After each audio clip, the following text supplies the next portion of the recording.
Hello everyone, welcome to Chetan Bharat Learning and welcome back to our weekly current affairs series in which we'll cover all the important developments with respect to the field of science and technology. Now देखो पिछले हफ्ते आपका science and technology का current affairs आया नहीं था because I was keeping unwell, तो इस वजह से हम रिकॉर्ड नहीं कर पाए थे। तो पिछले हफ्ते के जो करंट अफेयर्स हैं वो आज के हम लेक्चर में करेंगे और सब्सिक्वेंट लेक्चर में नेक्स्ट वीक के करंट अफेयर्स करेंगे, ऑलराइट, और फिर हम बैक ऑन ट्रैक आ जाएंगे। तो आज का जो लेक्चर होगा वो कवर करेगा current affairs from the period of 12th of December to 18th of December. 19 दिसंबर से लेकर 25 दिसंबर तक के जो करंट अफेयर्स हैं वो आपको अभी 2-3 दिन में मिल जाएंगे, ऑलराइट। पहले हम फोकस करते हैं इस पीरियड पे because this was the missing period, alright. तो आज के हमारे करंट अफेयर्स होंगे from the period of 12th December to 18th December. All right. Now let's take a look at the topics we shall cover from this particular period. All right. Topics to be covered. सबसे पहले तो हम nuclear fusion वाली news को cover करेंगे। USA ने announce करा है कि उन्होंने सक्सेसफुली न्यूक्लियर फ्यूजन रिएक्शन के थ्रू इलेक्ट्रिसिटी प्रोड्यूस कर ली है और फ्यूचर में वो न्यूक्लियर फ्यूजन को as a source of electricity बना सकते हैं। सो ये बहुत बड़ी डेवलपमेंट है, खासकर क्लाइमेट चेंज से फाइट करने के लिए, बिकॉज न्यूक्लियर फ्यूजन से जो भी इलेक्ट्रिसिटी प्रोड्यूस होगी वो ग्रीन हाउस गैसेज इमिट नहीं करेगी। तो ये बहुत बड़ी न्यूज है, ऑलराइट। तो इसको हम देखेंगे। देन इंडियन एक्सप्रेस में एक आर्टिकल आया था with respect to end to end encryption. जितनी भी आपकी सोशल मीडिया कंपनीज हैं, व्हाट्सएप हो गया, फेसबुक हो गया, इसमें जो आप मैसेजेस भेजते हो ना, एप्पल का आई मैसेज हो गया, जो भी आप मैसेजेस भेजते हो these are end to end encrypted. Now because these are end-to-end encrypted, यानी कि सीक्रेट कोड में आपके मैसेजेस भेजे जाएंगे। मैं बताऊंगा एन्क्रिप्शन क्या है। Now इसमें ना बहुत सारी जो लॉ एनफोर्समेंट एजेंसीज हैं वो इस पे ऐतराज जता रही हैं। वो पता है क्या कह रही हैं? वो कह रही हैं कि कई बार आप इतनी स्ट्रॉन्ग एन्क्रिप्शन कर देते हो कि किसी क्रिमिनल का फोन या किसी क्रिमिनल के मैसेजेस हमें इंटरसेप्ट करने होते हैं, हम कर नहीं पाते, जिसकी वजह से हम टेररिस्ट अटैक्स नहीं रोक पा रहे, क्योंकि उनको भी फायदा हो रहा है इस एंड टू एंड एन्क्रिप्शन से, राइट। तो इससे रिलेटेड कुछ न्यूज आई है, कुछ डेवलपमेंट हुई है, हम उसके बारे में बात करेंगे। देन अभी रिसेंटली इम्यूनोथेरेपी के थ्रू कैंसर को क्योर किया गया है, लिम्फोमा को क्योर किया गया है, राइट, तो ल्यूकीमिया को, राइट। तो ये क्या है कैंसर क्योर? ये नई टेक्नोलॉजी क्या आई है जिसे हम बेस एडिटिंग कहते हैं, तो वो क्या है? आज तक हम क्या टेक्निक्स यूज कर रहे थे कैंसर को क्योर करने के लिए, वो बात करेंगे। देन जो नविक है हमारा IRNSS, हमारा अपना नेविगेशन सिस्टम है, उसमें कुछ चेंजेस प्रपोज किए हैं, हम उसके बारे में बात करेंगे। और अभी रिसेंटली NCP जो एक पॉलिटिकल पार्टी है महाराष्ट्र बेस्ड, उसकी एक MLA है, उन्होंने पार्लियामेंट में यह मुद्दा उठाया है कि national policy on rare diseases ठीक से नहीं चल रही। हमारे लिए इंपॉर्टेंट हो जाता है कि national policy on rare diseases है क्या, राइट, और ये क्यों ठीक से नहीं चल रही, क्या इसमें चेंजेस कर सकते हैं, वगैरह वगैरह। तो हम उसको करेंगे। और एंड में जैसा हमेशा होता ही है, I give you certain questions for practice. कुछ मैं आपको MCQs देता हूं, कुछ मेंस टाइप क्वेश्चंस देता हूं। MCQs के आंसर आपने नीचे कमेंट सेक्शन में करने हैं और जो मेंस टाइप क्वेश्चन है उसका आंसर लिख के हमें भेजना है and we will give you the appropriate feedback, alright. चलो फिर बिना किसी देरी के let's start with topic number 1, nuclear fusion, alright. चलो नाउ बेसिकली न्यूक्लियर फ्यूजन क्या है? देखो न्यूक्लियर एनर्जी जो है ना,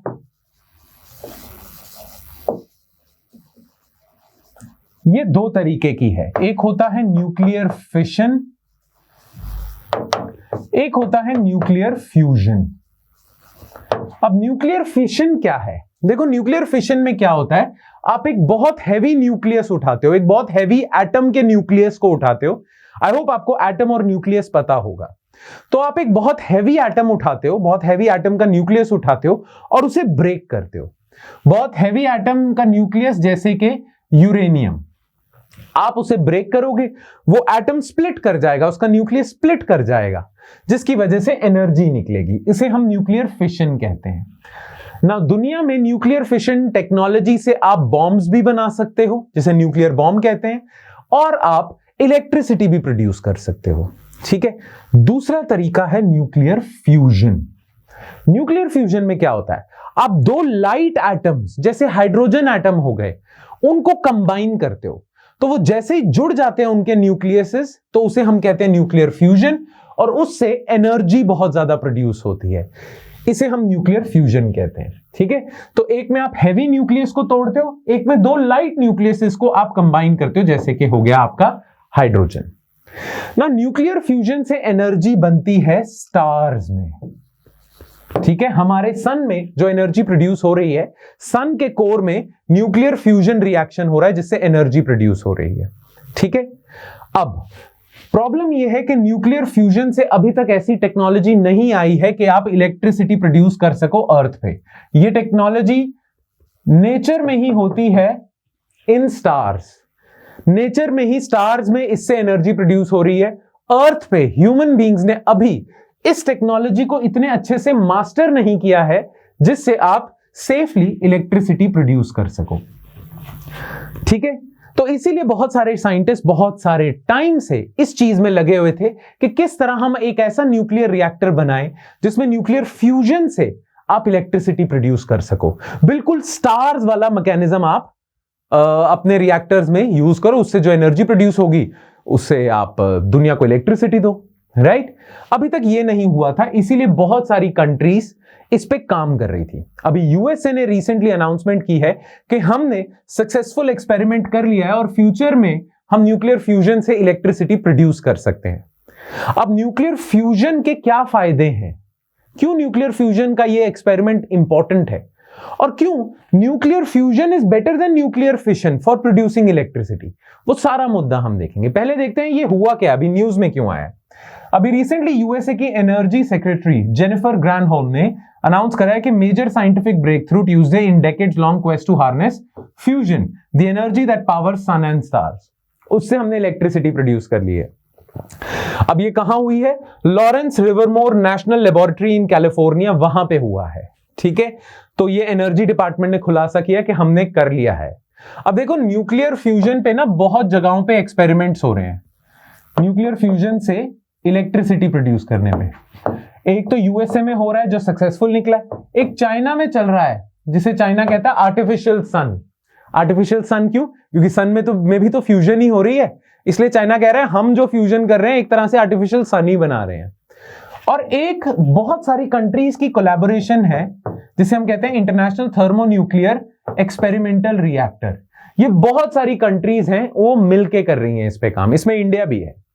तो ये तीनों जो हैं ये न्यूक्लियर फ्यूजन से इलेक्ट्रिसिटी बनाने की सोच रहे हैं। Clear, make sense. Now nuclear fusion में होता क्या है, देखो दो लाइट न्यूक्लियाई होंगे जैसे कि हाइड्रोजन और हाइड्रोजन। हाइड्रोजन आप कंबाइन करके हीलियम बना रहे हो और उस प्रोसेस में बहुत ज्यादा एनर्जी निकल रही है। हाइड्रोजन का न्यूक्लियस लाइट है, दूसरा हाइड्रोजन का न्यूक्लियस वो भी लाइट है, वो फ्यूजन होती है, हीलियम बनता है और बहुत ज्यादा एनर्जी निकलती है। ठीक है, ये सन में ऑलरेडी हो रहा है, पर अर्थ पे पता क्यों नहीं हो रहा था, क्योंकि इस रिएक्शन को करवाने के लिए ना बहुत ज्यादा एनर्जी देनी भी पड़ती है, बहुत ज्यादा एनर्जी देनी पड़ती है। अब आप सोचो इतनी एनर्जी देनी पड़ती है कि कई बार ये जो एनर्जी निकलती है ये इतनी ज्यादा नहीं होती, मतलब एनर्जी का जो आउटपुट है वो इनपुट से कम हो जाता है, कई बार ऐसा हो जाता है। ठीक है, तो नेट गेन ऑफ एनर्जी नहीं होता, पर फिर भी इतनी ज्यादा एनर्जी देना बहुत ज्यादा मुश्किल है अर्थ पे। स्टार्स में तो पॉसिबल है, यहां मुश्किल है, और इसीलिए अभी तक कुछ हो नहीं रहा था न्यूक्लियर फ्यूजन पे। पर अभी रिसेंटली साइंटिस्ट ने करके दिखा दिया है कि न्यूक्लियर फ्यूजन से इन्होंने ये रिएक्शन पॉसिबल करा है और इससे इलेक्ट्रिसिटी प्रोड्यूस करी है और बहुत ज्यादा एनर्जी निकली है। पता है nuclear fusion is better than nuclear fission, क्योंकि न्यूक्लियर फ्यूजन में बहुत ज्यादा एनर्जी निकलती है एज कंपेयर टू फिशन, इसीलिए fusion better source of energy है। राइट, तो ये है, ये आपका न्यूक्लियर फ्यूजन है। ठीक है, अब न्यूक्लियर फ्यूजन जो रिएक्शन होगा ना, ये जो रिएक्शन हो रहा है हाइड्रोजन का, ये एक पर्टिकुलर मीडियम में होता है। अब वो मीडियम ना सॉलिड होता है, ना लिक्विड होता है, ना गैस होती है, वो एक फोर्थ स्टेट ऑफ मैटर है कॉल्ड प्लाज्मा। प्लाज्मा में ही ये रिएक्शन होगा ही नहीं, किसी सॉलिड सब्सटेंस में रिएक्शन नहीं होगा, किसी लिक्विड में रिएक्शन नहीं होगा, किसी गैस में रिएक्शन नहीं होगा, ये सिर्फ प्लाज्मा में ही होता है। आपको पता है ना, plasma is the fourth state of matter. ठीक है, वैसे 5 स्टेट्स ऑफ मैटर हैं, सॉलिड, लिक्विड, गैस, प्लाज्मा और बोस कॉन्डेंसेट, ठीक है, पर उस पर हम नहीं जाएंगे। ये एक और स्टेट ऑफ मैटर है, सॉलिड भी नहीं होता, लिक्विड भी नहीं होता, गैस भी नहीं होता, ये है प्लाज्मा। अब सन के पास अपना प्लाज्मा, इसलिए वहां रिएक्शन हो जाता है। क्लियर? अब अर्थ पे आप प्लाज्मा लोगे पहले, उसमें 2 हाइड्रोजन डालोगे, फिर उनको फ्यूज करोगे, बहुत मुश्किल है ये। अब प्लाज्मा क्या होता है? A hot charged gas made of positive ions and free moving electrons. Plasma एक वो गैस है जिसमें जितने भी एटम्स हैं उसमें से क्या करा हुआ, आपने इलेक्ट्रॉन्स निकाल दिए। तो एक गैस है, गैस में जितने भी एटम्स है उससे आपने इलेक्ट्रॉन्स अगर निकाल दिए तो वो प्लाज्मा बन जाएगा। वहीं पे हो सकता है ये रिएक्शन, ठीक है। अब ये जो रिएक्शन अभी यूएसए ने करा है ना, इसमें इन्होंने हाइड्रोजन के और आइसोटोप्स लिए हैं। अब आपको पता होना चाहिए आइसोटोप्स क्या होते हैं, same atomic number different mass number. तो हाइड्रोजन के ना 2 आइसोटोप्स एग्जिस्ट करते हैं, ड्यूट्रियम, एक तो हो गया हाइड्रोजन, ड्यूट्रियम और ट्रिटियम, ठीक है। तो ये यूएसए ने जो एक्सपेरिमेंट कराया ना, इसमें इन्होंने फ्यूल लिया है, न्यूक्लियर फ्यूल जो लिया है, जो 2 हाइड्रोजन लिए हैं वो हाइड्रोजन के आइसोटोप्स लिए हैं। ड्यूट्रियम और ट्यूट्रियम को इन्होंने, ट्रिटियम को इन्होंने कंबाइन करवाया, फ्यूजन करवाई है, जिससे एनर्जी प्रोड्यूस हुई है इस एक्सपेरिमेंट में। क्लियर? Make sense? तो याद रखना, न्यूक्लियर फ्यूजन रिएक्शन में जिन न्यूक्लियसिस की आप फ्यूजन करवा सकते हो वो या तो हाइड्रोजन होने चाहिए या उसके दोनों आइसोटोप्स होने चाहिए, ड्यूट्रियम और ट्रिटियम, ठीक है। Make sense? तो यूएसए ने जो करा है वो ड्यूट्रियम ट्रिटियम से करा है। क्लियर? नाउ अर्थ पे न्यूक्लियर फ्यूजन रिएक्शन करवाने की ना 2 टेक्निक्स एग्जिस्ट करती हैं, ठीक है। ये 2 टेक्निक्स का नाम क्या है? देखो बेसिकली करना क्या है, प्लाज्मा लेना है और प्लाज्मा के अंदर आपने हाइड्रोजन और हाइड्रोजन को कंबाइन करवा के हीलियम बनवा के एनर्जी प्रोड्यूस करनी है। तो इस प्लाज्मा के मीडियम में ये रिएक्शन होना चाहिए, इसे आप न्यूक्लियर फ्यूजन रिएक्शन कहते हो, ठीक है। पर मैंने आपको बताया कि इस न्यूक्लियर फ्यूजन रिएक्शन को करवाने के लिए आपको बहुत ज्यादा एनर्जी देनी पड़ती है, और क्योंकि ये सारी चीज प्लाज्मा के अंदर हो रही है तो प्लाज्मा को बहुत एनर्जी देनी पड़ती है, ठीक है। नाउ अर्थ पे आर्टिफिशियली एनर्जी देने के ना 2 तरीके हैं, जिसकी वजह से न्यूक्लियर फ्यूजन रिएक्शन जो आपने करवाना है प्लाज्मा में, उसको कराने की 2 टेक्निक्स हैं, ठीक है। बस ये याद रखना है, आर्टिफिशियल न्यूक्लियर फ्यूजन कराने की 2 टेक्निक्स एग्जिस्ट करती हैं। एक है इनर्शियल कन्फाइनमेंट फ्यूजन। इसमें क्या होता है कि आप ना प्लाज्मा लेते हो और आप उसमें ये फ्यूल डाल देते हो, न्यूक्लियर फ्यूल, और आप ना एनर्जी देते हो, और आप एनर्जी देते हो लेजर्स के थ्रू। लेजर्स लाइट एनर्जी से बहुत एनर्जी देते हो, प्लाज्मा गर्म हो जाता है, प्रेशर बढ़ जाता है, जिसकी वजह से ये रिएक्शन हो जाता है। इसे आप कहते हो इनर्शियल कन्फाइनमेंट फ्यूजन, और यही यूएसए ने करी है, ठीक है। दूसरी टेक्निक है मैग्नेटिक कन्फाइनमेंट फ्यूजन। अब मैग्नेटिक एनर्जी को यूज करके प्लाज्मा में एनर्जी देते हो। तो यहां आपने लेजर्स के थ्रू एनर्जी दी है, मैकेनिकल प्रेशर दिया है, यहां पे मैग्नेटिक एनर्जी से आप प्लाज्मा को एनर्जी देते हो और न्यूक्लियर फ्यूजन हो जाता है। तो ये जो यूएसए ने एक्सपेरिमेंट करा है वो यूज करी है ये टेक्निक, जो मैंने आपको अभी थोड़ी देर पहले बताया ना कि इंटरनेशनली भी बहुत सारी कंट्रीज मिलके कर रही हैं एक एक्सपेरिमेंट, जिसमें इंडिया भी है, जिसे हम कहते हैं इंटरनेशनल थर्मोन्यूक्लियर एक्सपेरिमेंटल रिएक्टर। वो यूज कर रहा है ये वाली टेक्निक। तो अभी जो यूएसए ने अनाउंसमेंट करी है उसमें उन्होंने ये टेक्निक यूज करी है। इंटरनेशनली जो एक्सपेरिमेंट चल रहा है वो ये टेक्निक यूज करता है। आपको बस ये दोनों टेक्निक्स याद रखनी है, एमसीक्यू बन सकता है उस पर, ठीक है। बस नाम याद रखने के 2 टेक्निक्स हैं आर्टिफिशियल न्यूक्लियर फ्यूजन करवाने के। क्लियर? चलो, अब ये अमेरिका ने करा क्या था, इनका जो पूरा एक्सपेरिमेंट था वो क्या था वो आप देख लेना। देखो इसमें लिखा हुआ है, इन्होंने यूज करा है इनर्शियल कन्फाइनमेंट फ्यूजन, ठीक है। अब इसका प्रोसेस क्या है ये आपको याद रखने की जरूरत नहीं है, आपको बस 2-3 चीजें याद रखनी है। पूरा प्रोसेस अगर नहीं भी समझ आता कोई प्रॉब्लम नहीं है। आपको याद रखना है कि यूएसए ने अपने इस एक्सपेरिमेंट में फ्यूल क्या यूज किया है, यूएसए ने कौन सी टेक्नोलॉजी यूज करी है, वो है इनर्शियल कन्फाइनमेंट फ्यूजन, ठीक है। और यूएसए ने जो ये टेक्नोलॉजी यूज करी है इसमें एनर्जी कैसे भेजी है, लेजर्स के थ्रू। बस ये 3 चीजें याद रखना। फ्यूल तो हमारा ड्यूटेरियम ट्रिटियम है, टेक्नोलॉजी ये है लेजर्स के थ्रू एनर्जी भेजी है, बस दैट्स इट, इतना ही याद रखना है।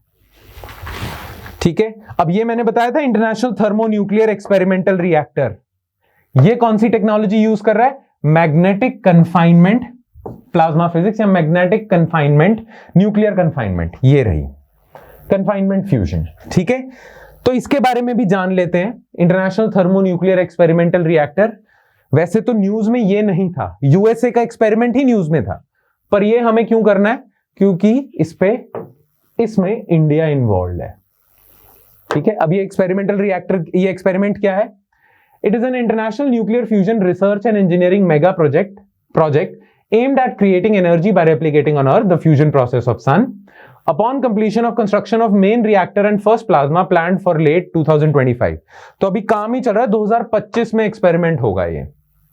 ठीक है, ITR will be the largest of more than 100 fusion reactors built since 1950s. तो जितने भी एक्सपेरिमेंट हो रहे हैं यूएसए, चाइना वगैरह में, सबसे बड़ा ITER है, और ये इतना बड़ा है कि इसमें एक कंट्री से काम नहीं बनेगा, बहुत सारी कंट्रीज को कोलैबोरेट करना पड़ रहा है। ठीक है, कौन सी हैं वो कंट्रीज?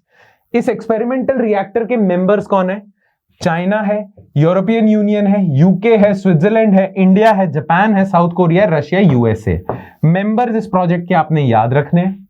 ये प्रोजेक्ट के हेडक्वार्टर्स कहां है? फ्रांस में, सेंट पॉल दे ड्यूरांस, फ्रांस में। और ये स्टार्ट कब हुआ था? 2007 में। अच्छा, मेंबरशिप के साथ साथ कुछ कंट्रीज के साथ इसने पार्टनरशिप भी की है। तो पार्टनर कंट्रीज कौन सी हैं? ऑस्ट्रेलिया, कनाडा, कजाकिस्तान और थाईलैंड। ठीक है, मेंबर्स याद रखना बस, और हेडक्वार्टर्स क्लियर, और ईयर ऑफ फॉर्मेशन याद रखना। ये इंटरनेशनल थर्मोन्यूक्लियर एक्सपेरिमेंटल रिएक्टर है आपका। Alright, make sense? चलो, अब हाँ, इस पे मेंस टाइप सवाल बन सकता है, न्यूक्लियर फ्यूजन के बेनिफिट्स क्या क्या हैं? देखो, सबसे पहले तो एनर्जी बहुत प्रोड्यूस करता है ये। ठीक है, थोड़े से फ्यूल से इतनी ज्यादा एनर्जी निकल सकती है कि पूरे एक न्यूक्लियर रिएक्टर ना आधे यूएसए को इलेक्ट्रिसिटी प्रोवाइड कर सकता है। तो बहुत एनर्जी प्रोड्यूस होगी, तो आपकी जो एनर्जी सिक्योरिटी की प्रॉब्लम है वो सॉल्व हो जाएगी। फॉसिल फ्यूल्स पे है ना भी डिपेंडेंसी। दूसरा है ग्रीन हाउस गैसेस का ये इमिट ही नहीं करता, कोई कार्बन डाइऑक्साइड रिलीज ही नहीं होनी, राइट। तीसरा, कार्बन डाइऑक्साइड तो न्यूक्लियर फिशन भी नहीं प्रोड्यूस करता, पर न्यूक्लियर फिशन प्रोड्यूस करता है रेडियो एक्टिव वेस्ट। वेस्ट बहुत जनरेट होता है, जिससे बहुत सारे लोगों की हेल्थ खराब हो सकती है, वो इसमें जनरेट नहीं होता है। ठीक है, तो बेनिफिट्स क्या है? रेडियो एक्टिव वेस्ट की प्रॉब्लम गई जो न्यूक्लियर फिशन में है, फॉसिल फ्यूल पे डिपेंडेंसी गई, ग्रीन हाउस गैसेस नहीं इमिट होंगी, ज्यादा एनर्जी निकलेगी, और इसमें जो फ्यूल चाहिए वो क्या है? हाइड्रोजन।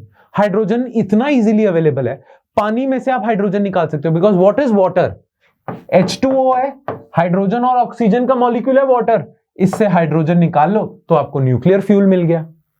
न्यूक्लियर फिशन रिएक्शन करवाने के लिए आपको यूरेनियम चाहिए, यूरेनियम बहुत कम है दुनिया में, पर हाइड्रोजन तो हर जगह है, राइट। तो फ्यूल अवेलेबिलिटी भी हो जाती है। तो ये बहुत सारे फायदे हैं न्यूक्लियर फ्यूजन के, इसीलिए बहुत बड़ी न्यूज बन गया है ये, इसीलिए इस पे सारे वाहवाही कर रहे हैं कि अगर ये हो जाए तो बस हमारी क्लाइमेट चेंज की प्रॉब्लम सॉल्व हो गई, एनर्जी सिक्योरिटी की प्रॉब्लम सॉल्व हो गई। ठीक है, क्योंकि अगर ये आपने अच्छे से कर लिया ना तो आपको सोलर विंड एनर्जी भी इतनी नहीं चाहिए, अकेले न्यूक्लियर फ्यूजन से आप सब कुछ कर सकते हो, बस इसकी टेक्नोलॉजी थोड़ी सी महंगी है और मुश्किल है, बस। ऑलराइट, चलो अब हम नेक्स्ट न्यूज आइटम पे आ जाते हैं, which is end to end encryption. अब ये मामला क्या है? End to end encryption basically आपके मैसेजेस पे होता है। जो आप व्हाट्सएप पे एक दूसरे को मैसेजेस भेजते हो ना, वो इंक्रिप्टेड होते हैं। जैसे मैंने आपको मैसेज भेजा तो जो मैसेज के कंटेंट्स हैं उनको चेंज कर दिया जाएगा, एक कोड लगा देंगे उस पे। ठीक है, अब वो जाएगा, जब आपके फोन में पहुंचेगा तो उसको डिकोड करा जाएगा और फिर आपको मैसेज दिखेगा। इसे कहते हैं एंड टू एंड इंक्रिप्शन। ठीक है, अब न्यूज में क्यों था? Apple on Wednesday announced it will be increasing the number of data points protected by end-to-end encryption in iCloud. ये और ज्यादा मैसेजेस को end-to-end encryption करेंगे और अपने सारे डेटा को end-to-end encryption रखेंगे। इससे नुकसान किसको होगा? इससे नुकसान होगा यूएसए में तो जो FBI नहीं है और जो लॉ एनफोर्समेंट एजेंसीज हैं, वो कह रही हैं कि अगर आप ऐसा कर दोगे तो किसी क्रिमिनल या टेररिस्ट को के मैसेजेस को अगर हमने इंटरसेप्ट करना है कि वो क्या बातें कर रहे हैं टेररिस्ट आपस में, वो हम नहीं कर पाएंगे अगर आप ये कर दोगे। तो प्लीज ना करो, या अगर कर भी रहे हो लोगों की प्राइवेसी के लिए, यूजर्स की प्राइवेसी के लिए, तो हमें एक बैकडोर एंट्री दे दो कि ताकि हम मैसेजेस देख सकें लोगों के और कोई ना देख सके, जिस पे एप्पल ने मना कर दिया है। ये सारा मुद्दा है, ठीक है। तो what is end to end encryption, ये डेफिनेशन ये रही, इस पे से देख लेना, ठीक है। बेसिकली जो मैंने आपको बताया वही है।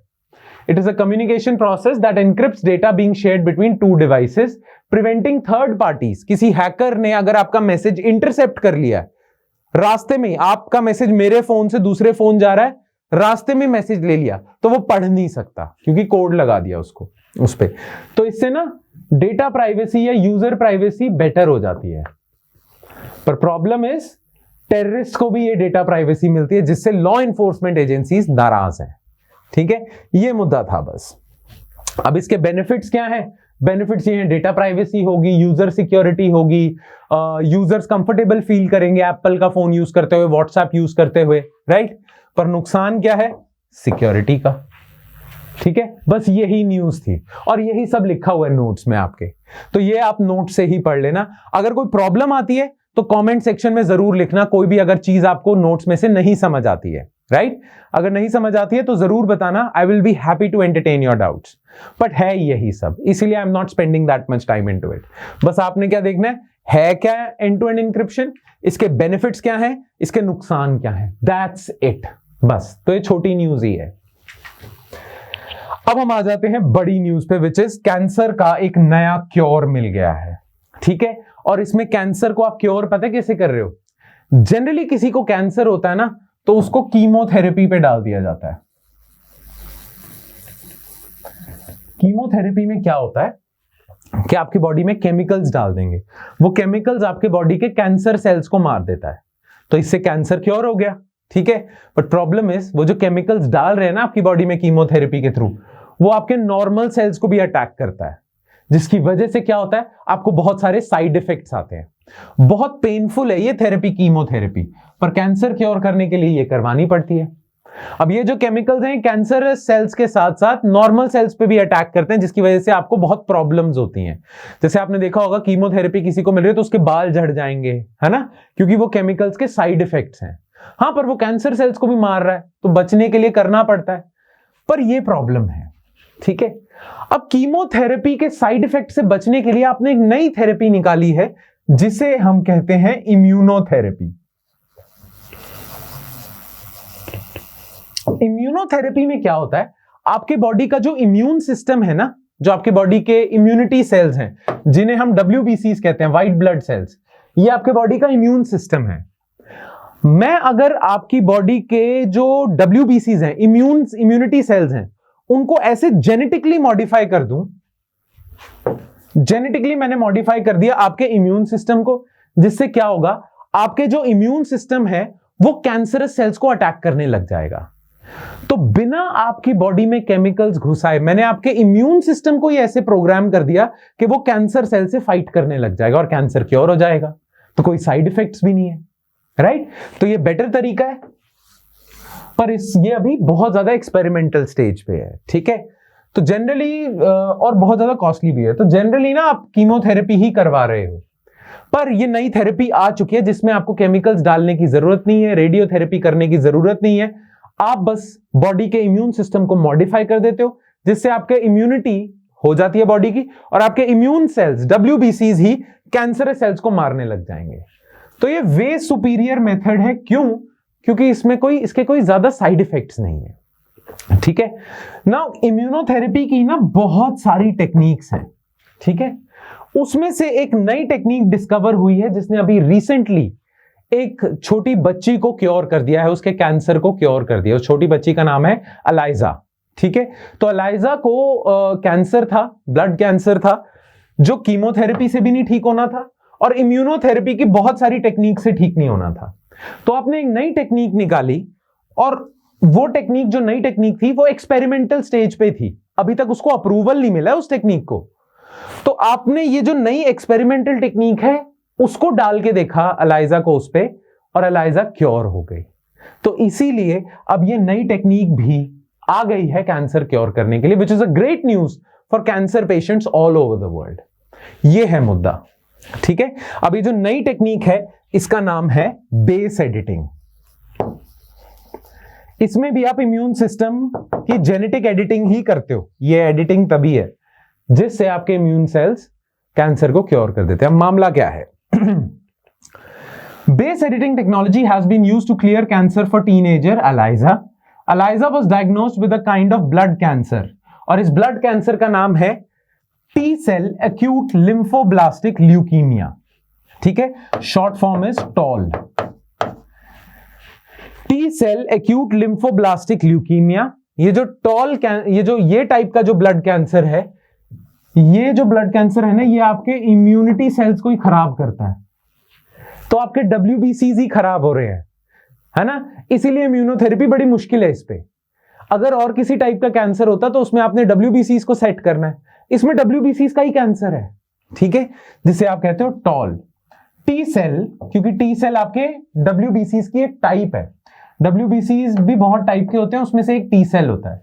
तो T cell acute lymphoblastic leukaemia.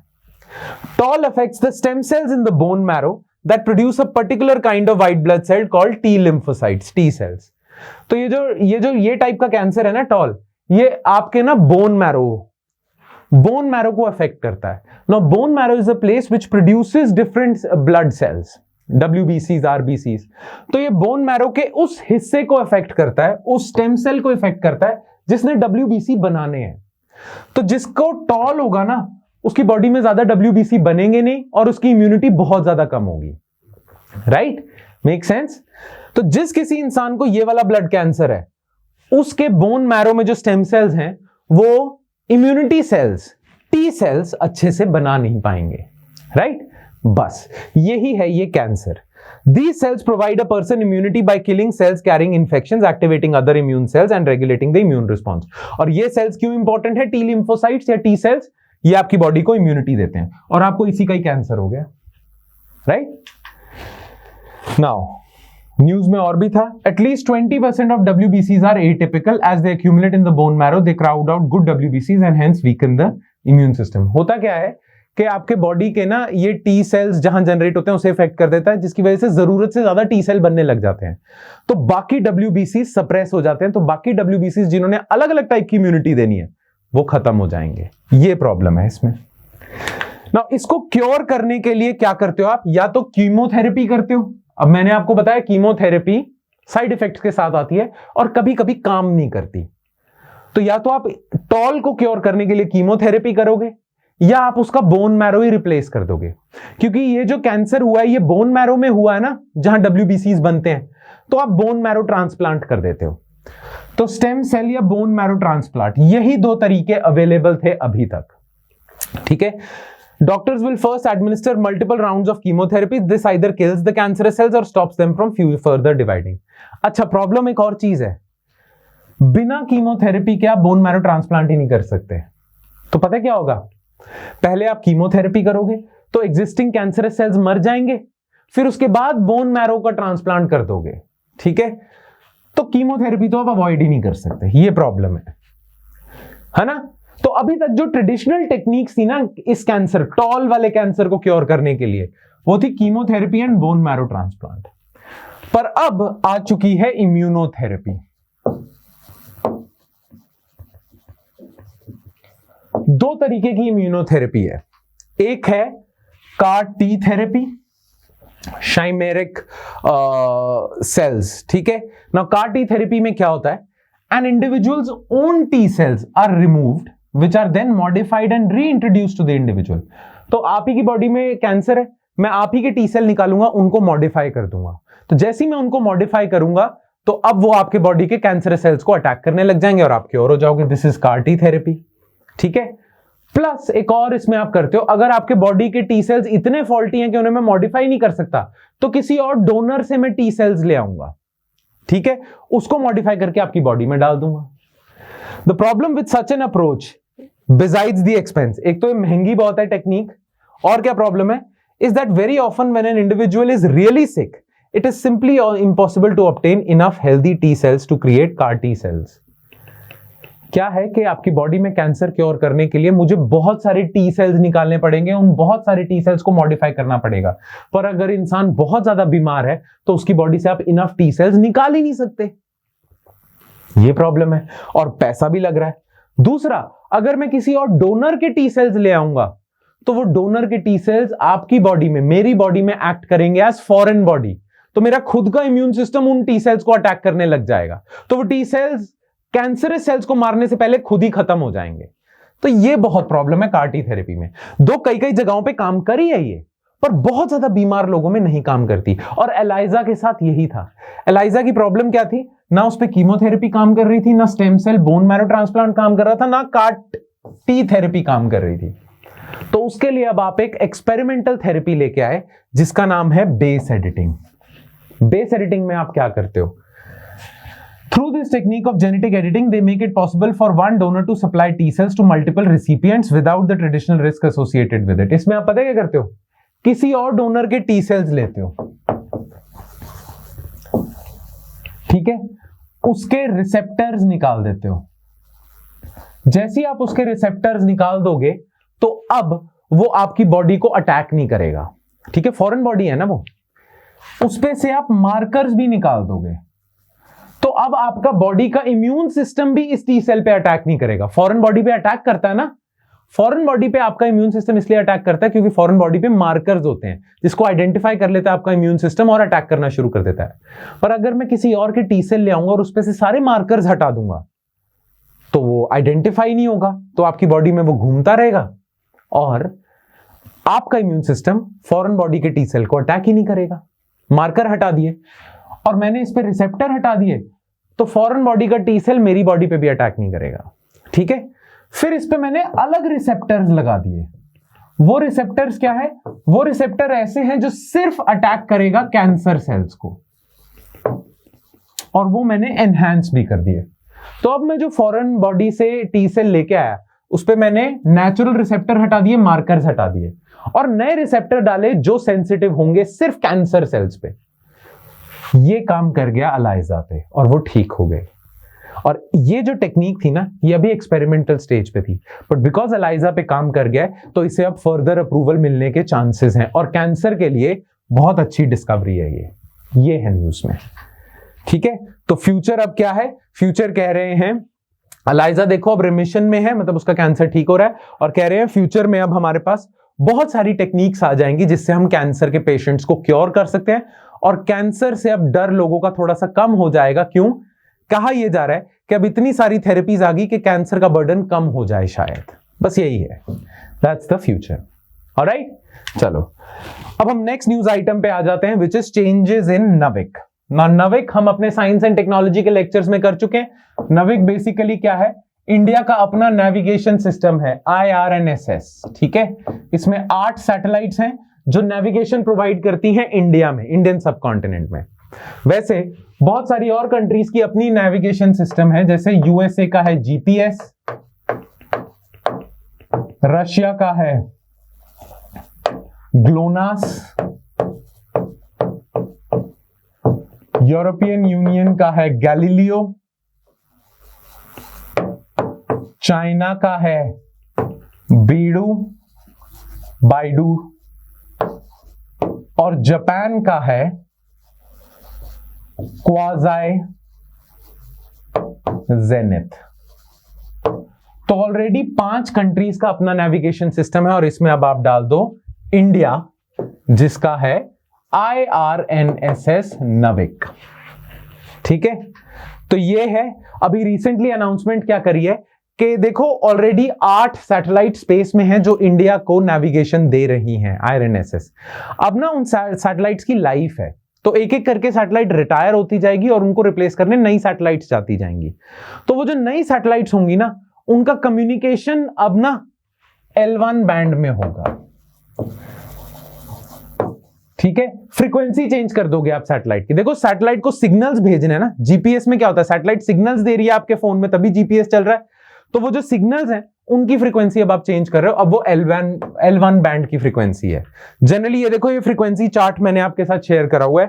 L band होता है, S band, C band, X band, K U K A band होता है, तो आप L1 बैंड की फ्रीक्वेंसी दोगे। ठीक है, न्यूज में बस यही है। ठीक है, तो अब जो नई सैटेलाइट जाएगी ना रिप्लेस करने ओल्डर सैटेलाइट को, उनका नाम होगा NVS-1। ठीक है, NVS-1, NVS-2, ये सारी L1 बैंड में काम करेंगी। उससे पहले काम कर रही थी या तो S बैंड में या L5 बैंड में।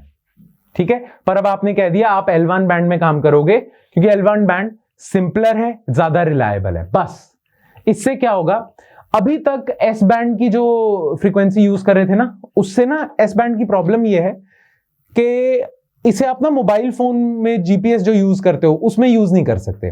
तो इंडिया का खुद का जो नेविगेशन सिस्टम है वो इंडिया के लोग यूज नहीं कर पा रहे, क्योंकि S बैंड है ना, तो S बैंड सिर्फ मिलिट्री वगैरह यूज कर पा रही है, शिप्स यूज कर पा रही हैं। अब जब ये IRNSS नविक की सैटेलाइट्स L1 बैंड यूज करेंगे, उससे क्या होगा, उससे अब हमारे मोबाइल फोन्स भी इंडिया की नेविगेशन सिस्टम यूज कर सकते हैं, हमें जीपीएस यूज करने की जरूरत ही नहीं है। तो हम जीपीएस से माइग्रेट हो सकते हैं। क्यों? क्योंकि हमारे फोन्स सिर्फ L1 फ्रीक्वेंसी को ही रिस्पॉन्ड करते हैं। तो अब आप सैटेलाइट चेंज कर दोगे, IRNSS को बिल्कुल L1 फ्रीक्वेंसी पे डाल दोगे, अब आपके फोन्स में भी यूज होना शुरू हो जाएगा इंडिया का अपना नेविगेशन सिस्टम नविक। नहीं तो अभी तक हम भी जीपीएस यूज कर रहे थे हमारे स्विगी, ओला, उबर में। ठीक है, बस ये न्यूज में है। बाकी इसके अलावा आपको पता होना चाहिए नविक क्या है, तो वो देखो, आई एम एक्सपेक्टिंग कि आपको पता ही है, और अगर नहीं भी पता था पहले तो हमारे साइंस एंड टेक्नोलॉजी के लेक्चर्स लग चुके हैं, उसमें हमने डिस्कस करा हुआ है डिटेल में। अगर आपने साइंस एंड टेक्नोलॉजी के लेक्चर्स नहीं लगाए तो वेल आप नोट्स में से ये पढ़ सकते हो, या आपके आज के करंट अफेयर्स के नोट्स में होगा, तो वो आप देख लेना। क्लियर? चलो, एडवांटेजेस क्या हैं अपने नविक के, ये देख लो, नेविगेशन वगैरह वगैरह वगैरह। ठीक है, चलो अब हम आ जाते हैं अपनी लास्ट न्यूज आइटम पे, which is national policy on rare diseases. ना देखो, रेयर डिजीजेस क्या होते हैं, नाम से ही पता चल रहा है, रेयर डिजीजेस वो डिजीजेस हैं जो बहुत कम लोगों को होते हैं, और क्योंकि बहुत कम लोगों को होते हैं इसलिए फार्मास्यूटिकल कंपनीज इस पर रिसर्च ही नहीं करती, इनकी दवाइयां ही नहीं बनाती। ये इतने रेयर हैं कि फार्मास्यूटिकल कंपनीज को लगता है कि पूरे इंडिया में सिर्फ 6 लोगों को ये डिजीज है, तो मैं क्यों दवाई बनाऊं, 6 लोग ही खरीदेंगे, प्रॉफिट कहां से आएगा मुझे। फार्मास्यूटिकल कंपनी रिसर्च तभी करती है ना अगर उसे होता है कि प्रॉफिट आएगा। अगर प्रॉफिट, अब इतने लोग ही नहीं है बीमार इस डिजीज से कि मुझे कुछ प्रॉफिट आ सके, इसलिए फार्मास्यूटिकल कंपनी रिसर्च ही नहीं करती। ठीक है, प्लस हमारे पास इन डिजीजेस के बारे में इतनी नॉलेज नहीं है। क्यों? क्योंकि इतने लोगों को ही नहीं हुआ। तो क्योंकि इतने लोगों को नहीं हुआ तो आपके पास बहुत बड़ा एरिया ऑफ स्टडी है ही नहीं, तो इसीलिए इन लोगों को जो रेयर डिजीजेस हैं उनसे लोगों को बचाने के लिए एक स्पेशल पॉलिसी सपोर्ट चाहिए गवर्नमेंट की, और वो गवर्नमेंट ने दी है through national policy on rare diseases. Now India ने ये पॉलिसी निकाली थी 2021 में, पर अभी राज्यसभा की मेंबर फौजिया खान ने बोला है कि ये पॉलिसी अच्छे से काम नहीं कर रही है। ठीक है, इसीलिए ये न्यूज में है। अब रेयर डिजीजेस क्या होते हैं, पहले तो डेफिनेशन। नाउ WHO ने डेफिनेशन दी है, rare diseases are those that have a frequency of less than 6.5 to 10% per 10,000। मतलब 10,000 लोगों में से सिर्फ 10 लोगों को ये डिजीज है या उससे कम, तो उसे आप रेयर डिजीज कहोगे। ठीक है ना, इंडिया में बहुत रेयर डिजीजेस हैं, उनके एग्जांपल्स दिए हुए हैं, आपने नाम रटने हैं इन रेयर डिजीजेस के, जैसे cystic fibrosis, Gaucher disease, lysosomal storage disorder, ये सारे। ठीक है, रेयर डिजीज नाम से पता चल रहा है जो बहुत कम होते हैं ना। प्रॉब्लम क्या है रेयर डिजीजेस में, एक तो आपके पास इतना मेडिकल लिटरेचर नहीं है क्योंकि बहुत ज्यादा लोगों को नहीं हुआ, इसलिए आपके पास रिसर्च के लिए ज्यादा पॉइंट्स ही नहीं है। दूसरी चीज, हिस्ट्री नहीं होती, बहुत लोगों को हुआ है वो गुमनाम ही चले गए। ठीक है, देन प्रॉब्लम सबसे ज्यादा है फार्मास्यूटिकल कंपनीज की, उन्हें कोई प्रॉफिट ही नहीं दिखता इसमें, इसीलिए वो रिसर्च नहीं करते, दवाइयां नहीं बनती इनकी।